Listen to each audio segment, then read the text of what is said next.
സംസ്ഥാനത്തെ യു.ഡി.എഫ് സർക്കാരിന്റെ ഭരണം ഉറപ്പിച്ചതോടെ മുന്നണിയുടെ പ്രധാന വാഗ്ദാനമായ കെ.എസ്.ആർ.ടി.സി ബസ്സിലെ വനിതകളുടെ സൗജന്യ യാത്രയ്ക്കായുള്ള നടപടികൾ ആരംഭിച്ചു.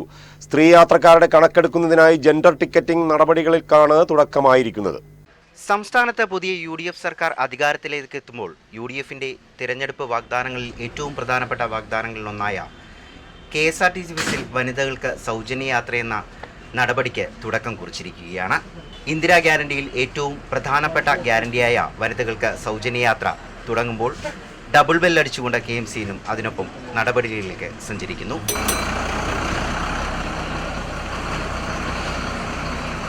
യു.ഡി.എഫ് അധികാരത്തിൽ എത്തിയതോടെ പ്രകടന പത്രികയിൽ നൽകിയ വാഗ്ദാനങ്ങളിൽ ഏറ്റവും പ്രധാനപ്പെട്ട ഇന്ദിരാ ഗ്യാരണ്ടിയാണ് നടപ്പാക്കാൻ ഒരുങ്ങുന്നത്. മുഖ്യമന്ത്രി ആരെന്ന് പോലും തീരുമാനം ആകുന്നതിന് മുൻപ് തന്നെ സംസ്ഥാനത്തെ സ്ത്രീ യാത്രക്കാരുടെ കണക്കെടുക്കാൻ വകുപ്പ് തല നിർദ്ദേശം കഴിഞ്ഞ ദിവസം വന്നിരുന്നു. ഇതിനുള്ള സാങ്കേതിക സംവിധാനങ്ങൾ ഒരുക്കിയതോടെ കെ.എസ്.ആർ.ടി.സി ബസ്സുകളിൽ ജെൻഡർ ടിക്കറ്റിംഗിനും തുടക്കമായിട്ടുണ്ട്. സൗജന്യ യാത്രാ പദ്ധതി നിലവിൽ വരുമ്പോഴുള്ള ചിലവിനെ കുറിച്ചുള്ള കൃത്യമായ രേഖ തയ്യാറാക്കുന്നതിനായാണ് നിലവിലെ നടപടി. ഇപ്പോൾ സർക്കാരിൻ്റെ പുതിയ നയം എന്ന രീതിയിൽ തന്നെ നമ്മളിപ്പോൾ കെ.എസ്.ആർ.ടി.സി മാനേജ്മെൻറ്റ് നടപ്പിലാക്കുന്നത് എങ്ങനെ നമുക്ക് എത്ര ലേഡീസ് ബസ്സിൽ യാത്ര ചെയ്യുന്നുണ്ട്, എത്ര ജെൻസ് യാത്ര ചെയ്യുന്നുണ്ട് എന്നുള്ളൊരു കണക്കെടുക്കാൻ വേണ്ടി ഉള്ള ഒരു സംവിധാനമാണ് ഇപ്പോൾ ഇന്ന് അപ്ഡേറ്റ് ചെയ്തിരിക്കുന്നത്. എന്തായാലും സ്ത്രീ യാത്രക്കാർക്കിടയിൽ വലിയ സ്വീകാര്യതയാണ് ഇന്ദിരാ ഗ്യാരണ്ടിയുടെ തുടക്കത്തിന് ലഭിച്ചിരിക്കുന്നത്.